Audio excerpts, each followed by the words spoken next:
His name is Chico. He's a video instructor here at the Detroit School of Arts. Hello, Clint. Hello, how are you doing?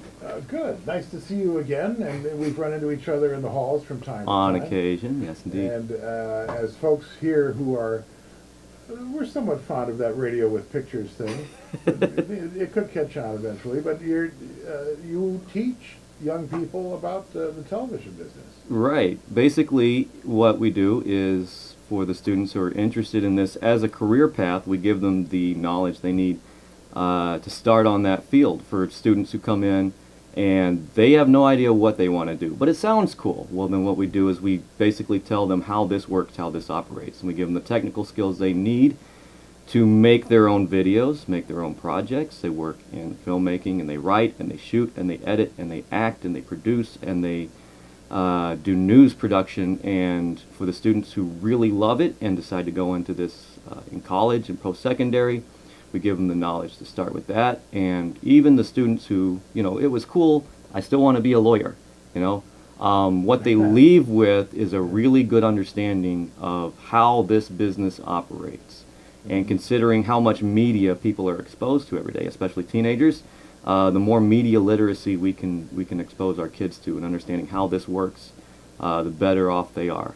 Yeah, it's interesting to see how many adults of, say, a previous generation or two haven't quite figured out that everybody's got a camera and it can show up on YouTube, and it's good to be up on this stuff. But we're also talking here about kids who, should the bug hit, you're lighting a fire that if they want to pursue a profession, they'll have the tools to go on. And that's partly why we set up the program the way we do, to where when you come in as a freshman or a sophomore, you get acting and writing and shooting and producing. You get news, you get everything. And then as you go through your junior, senior year, for the students who want to specialize in a certain area, I've got some students who love acting, and they do everything that we do here as far, you know, they get on stage, they go out for auditions. That's what they decide to focus on. And I have some students who love directing, they love working in film, they love doing editing, and so those are the classes they decide to focus on. But we make sure that they touch and do everything so that they are aware of what opportunities are out there, because a lot of people see, you know, the person behind the camera or in front of the camera or in front of the mic, and they assume that's it. They're aware of all the job opportunities and things that are out there. And then also it makes them a lot more marketable because they can do a lot of different things. And we all know that's part of what getting your foot in the door is. When they say, hey, can you do this? Yes, I can. Yeah, it's so important to actually do something rather than hear about it or be told about it. Yep. You know, I remember this from college because I went to college for video production before I became a teacher.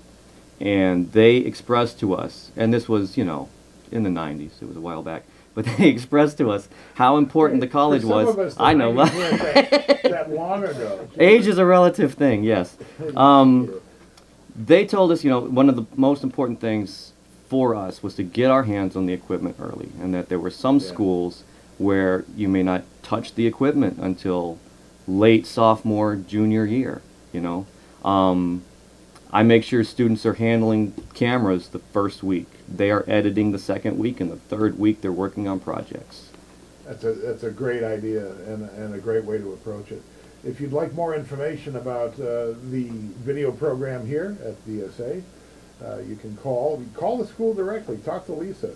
313, she said we could do that. 313-494-6000. She'd love to hear from you.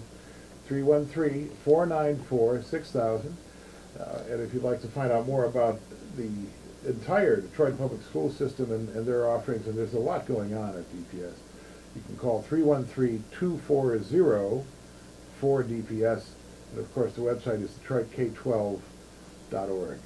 Clint Chico has been my guest. He's one of the video instructors here at DSA. Do you have anything you're planning for the upcoming semester, the upcoming school year that you're ready to divulge, or is it going to be a surprise? It's hard to plan too far ahead with some things. We've got some things in the spring that we'd like to do. A couple years back, we were able to put a high school team together to enter the 48-hour film festival, which is a national competition. that hits Detroit every year. And the year that we did it, we were the only high school team. There were a couple colleges, but we were the only high school team to represent there. We haven't been able to do it the last year, but we want to do it again, and that would be in the summer. Well, we wish you luck. Thank you. Clint Chico, one of the stars around the Detroit School of Arts here.